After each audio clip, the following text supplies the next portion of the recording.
आज के choco bar ice cream बनाबो। Hello everyone, welcome to my channel. आज के चकोबार आइसक्रीम बनाबो तार जोन्नो फार्स्टे 3টে ছোট চকলেট কিনেছি। তোমরা অন্য চকলেটও ইউজ করতে পারো, আমি ডেয়ারি মিল্কের চকলেট ইউজ করছি। কেটে নিয়ে সেগুলোকে একটা বাটিতে রাখছি। তারপর চকলেটগুলোকে এরকম করে ভেঙে নিচ্ছি। সবকটা চকলেট ভেঙে নিলাম।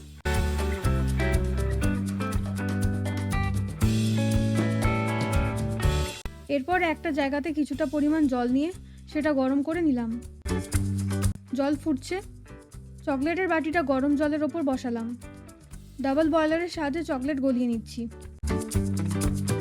চকলেটটা কিছুটা গলে গেছে, তারপর নামিয়ে নিয়ে এর মধ্যে বাটার দিলাম। অনেকে বাটার খাও না, বাটার দিতে না চাইলে দুধও ইউজ করতে পারো। 4টে এরকম ছোট ছোট বাটারের কিউব দিলাম। সব এবার মিক্স করছি। আমি আমার মতো বানাচ্ছি যাতে চকলেটের সাথে বাটারের ফ্লেভারটাও পাই। ভালো করে চকলেট আর বাটারটাকে মিক্স করে নিয়ে এরপর মোল্ডের মধ্যে দিচ্ছি। ঘরে কুলফির মোল্ড ছিল, সেটা ইউজ করছি। চাইলে তোমরা প্লাস্টিকের ছোট কাপও ইউজ করতে পারো, তার সাথে আইসক্রিমের কাঠি কিনে নেবে, তাহলেই হবে। মোল্ডের সাইডগুলোতে চামচ দিয়ে লাগিয়ে দিচ্ছি চকলেটটা। সবকটা মোল্ডেই লাগিয়ে দিয়েছি। এটা কিছুক্ষণ ফ্রিজে রেখে দেবো যাতে জমে যায়। আইসক্রিমের বাইরের কোটিংটা বানিয়ে নিলাম। এবার ভেতরের মিন্ট দুধের ফ্লেভারটা বানাবো। দুধ নিয়েছি, তার সাথে পাউডার দুধও নিয়েছি।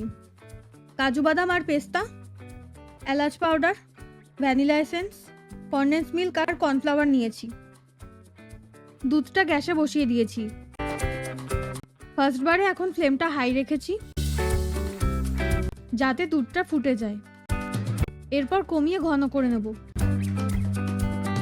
দুধটা ফুটে এলে লো ফ্লেম করে কন্টিনিউ নেড়ে নেব। দুধ ঘন হলে টেস্টও ভালো লাগবে আর একটা খিরখির ব্যাপারও আসে। একটা বাটিতে পেস্তা নিয়ে তার মধ্যে কিছুটা পরিমাণ জল দিলাম। পেস্তা কিছুক্ষণ ভিজিয়ে রাখছি। এইদিকে দুধটা মিডিয়াম ফ্লেমে রেখেছি আর মাঝে মাঝে নাড়ছি। লো ফ্লেমেই রাখবো। অনেক সময় মিডিয়াম ফ্লেমে রাখলে দুধ উতলে যায় আর ওপরে শটটা পড়ে যায়। যখনই এমন ফুটে আসবে তখনই নেড়ে নেব। দুধ ঘন হতে সময় লাগে, তাই এই রান্নাটা একটু টাইম নিয়েই করতে লাগে। এরপর চিনি দিলাম। তারপর একটা বাটিতে 2 প্যাকেট গুঁড়ো দুধ নিচ্ছি। ফোটানো দুধের মধ্যে দিচ্ছি আর কন্টিনিউ নেড়ে দিচ্ছি যাতে গুঁড়ো দুধটা ভালোভাবে মিশে যায়, কারণ অনেক সময় ডেলা পাকিয়ে থাকে ভালোভাবে না মিশলে।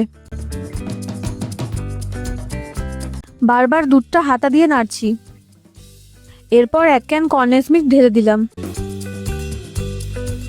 কনডেন্স মিল্ক না দিলে সে জায়গায় চিনির পরিমাণটা একটু বেশি দিতে হবে। ইনগ্রিডিয়েন্টস দিয়ে বারবার মিক্স করছি। তোমরা চাইলে কম দিতে পারো, আবার বেশিও দিতে পারো। এলাচ গুঁড়ো দিলাম। একটা বাটিতে কিছুটা পরিমাণ দুধ তুলে নিয়েছিলাম, তার মধ্যে কর্নফ্লাওয়ার দিয়ে মিক্স করে রাখলাম। পেস্তা ভিজিয়ে রেখেছিলাম, সেটা থেকে খোসা ছাড়িয়ে নিচ্ছি। পেস্তা আর কাজু বাদাম কুচি কুচি করে রাখছি। পেস্তা বা কাজু বাদাম না দিতে চাইলে না দিতে পারো, বাট যেহেতু এটা আমি বাড়িতে বানাচ্ছি তাই নিজের মতো পছন্দের ইনগ্রিডিয়েন্টস দিয়েই করছি। ড্রাই ফ্রুটস ছোট ছোট করে কেটে দিলে খাওয়ার সময় বেশ ভালো লাগে।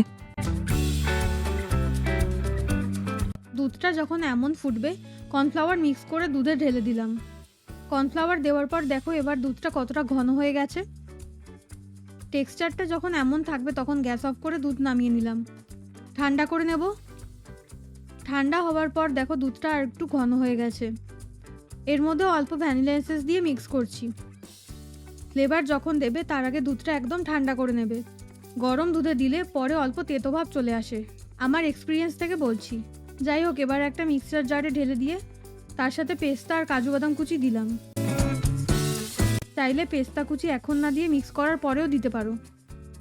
মিক্স করে নিলাম। তারপর ফ্রিজ থেকে চকলেটের মোলটা বার করে তাতে মিক্সচারটা ঢেলে দিয়ে আবার ফ্রিজে ঢুকিয়ে দিলাম। একদিন ফ্রিজে রেখে জমিয়ে নেব। একদিন পর ফ্রিজ থেকে বার করে ফার্স্টে একটা বাটিতে জল নিয়ে তার মধ্যে মোলটা বসালাম। কিছুক্ষণ পর তুলে নিয়ে উল্টে বার করে নিচ্ছি যাতে শুধু কাঠিটা না বেরোয়। দেখো চকোবার আইসক্রিমটা কত সুন্দর হয়েছে। আজকে রান্না রেডি। রান্নাটা ভালো লাগলে লাইক শেয়ার কমেন্ট করবেন অ্যান্ড সাবস্ক্রাইব করতে ভুলবেন না।